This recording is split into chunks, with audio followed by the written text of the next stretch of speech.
Alright, welcome back to Building Dad Bod 2.0. It is squat day. Woke up, my back was feeling a little tweaky, so decided to hit the reverse hyper and hit some weighted back extensions before I got into my squats.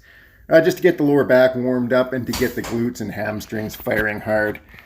Someone commented on a video a while ago when I was talking about the one where the guy said, oh, you can't make gains naturally in your mid-40s. Someone else commented, basically said I have no excuse but to make gains because of the home gym that I've built. Got a home gym right there and all the equipment. He said you have no excuses, and I agree with that. I've given myself no excuses. If my back's sore, I got a belt squat, I've got a leg press, I've got a reverse hyper, I've got a back extension. It's not by accident.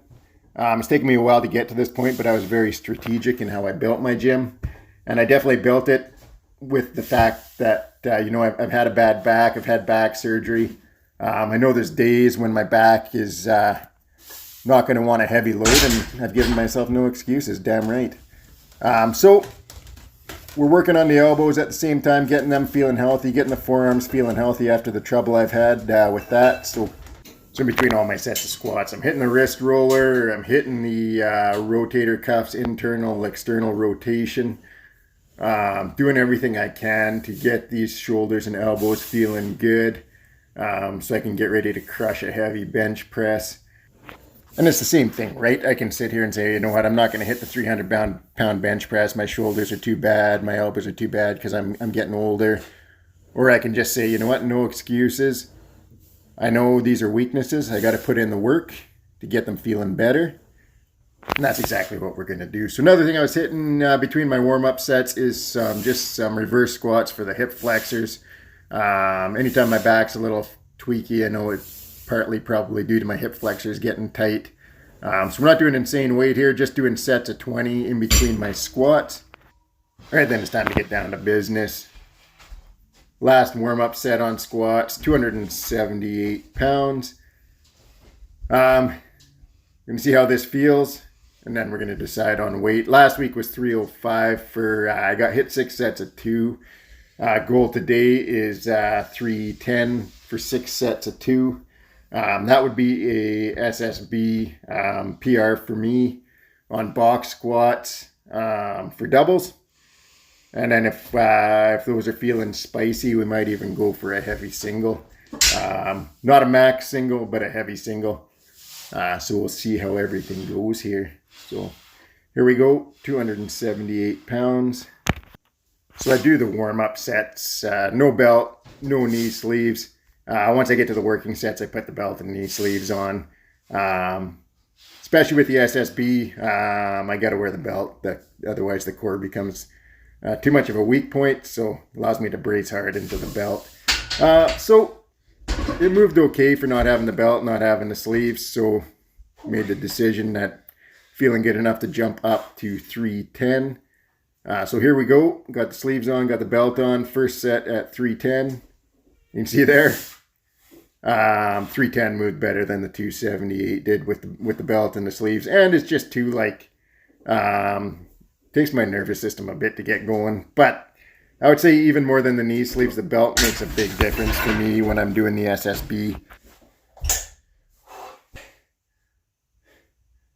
Weight's moving nice. Happy 310 is the most I've done. Basically, I'm just going to keep going until 5 pounds a week. Keep pushing it every week until I fail, then I'm going to deload. Right in between working sets, I'm working internal, external rotation in a different way, this time with dumbbells. Got this from Matt Wenning.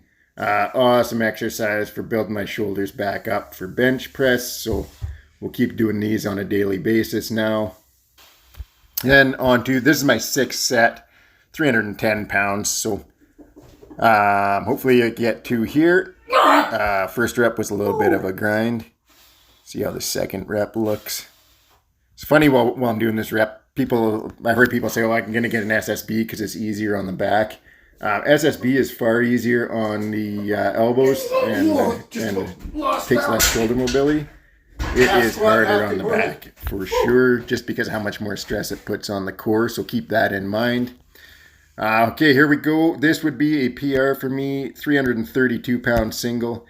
The most I've back squatted since I've rebuilt after back surgery is 330 pounds with a regular squat bar. So 332 was awesome. Right then we're working some extensors. Again, just working on the grip, working on the forearms, working on the elbows. So yeah, I was super excited with 332. Especially with the SSB, like I say, harder on the core. Gives me a lot of confidence that I'm well on track to get my 350 here, hopefully around the new year. Then we finished off 272. So up from 265 last week to 272. Goal was 3 sets of 5. Whoa, one more. So I think that was 3 there. Moving nice. Going to a full box squat. Listen to Louis Simmons talk about box squats. Yeah, there we go. So 5 reps. Listening to Louis Simmons talk about box squats and how they're so good for your squat and your deadlift, because when you get into that seated position, basically your hips turn off. No matter how much you try to keep those glutes and hamstrings tight, the hips basically turn off when you sit down. So you have to fire those hips hard from the seated position, same way you do with a deadlift. Once you get down into position, you got to fire hard with those hips, and same thing you want to do out of the bottom of a squat. If you can transition from a seated position with your hips basically turned off and have them fire, then you should be able to do it even that much more so when you hit a regular squat under load, I think is the theory. Did 1 set of good mornings with 178 pounds. It's been a while since I did good mornings, just doing them down to the safeties and back up. I'm going to start doing a little bit more work with the good mornings. See if I can get them up well over 200 pounds. Keep hammering away, strengthening this lower back. Then we are into the other gym to do leg press, so 505 pounds. This was actually, I was really happy with this set. Managed to get 8 reps here. That's the most I've done with over 500 pounds. Goal is to get up to sets of 10, and then we'll up the weight some more. I got 8 reps, 7 reps, 6 reps. So got a little ways to go to get to 10. But good news is, week over week, we're making progress on heavy box squats. We're making progress on sets of 5 on box squats. We're making progress on the leg press. So really, I couldn't be more happy. It's all I can ask for, to be making progress week by week. Cool thing for me, sucks having all the back problems that I had and surgery and nerve damage. But I feel like I got untapped potential in my legs still as compared to my upper body, which is nice. It feels really good to be making good progress. You don't go to the gym to be going backwards. You go to the gym to make progress, and when you do it feels nice. Gives you confidence to just keep going. So we hit some calf raises, hit some leg extensions, leg curls, and then we are going to finish up with some tib raises. Got a bad sprain in my ankle playing soccer when I was a teenager. It kind of plays some tricks on me, so I'm finding that the tib raises are really helpful in just strengthening the ankle, strengthening the front of my shins, ankle mobility. Just a great overall exercise for me. And then finishing up with some shoulder stability drills. That's it for the workout. Thanks for watching.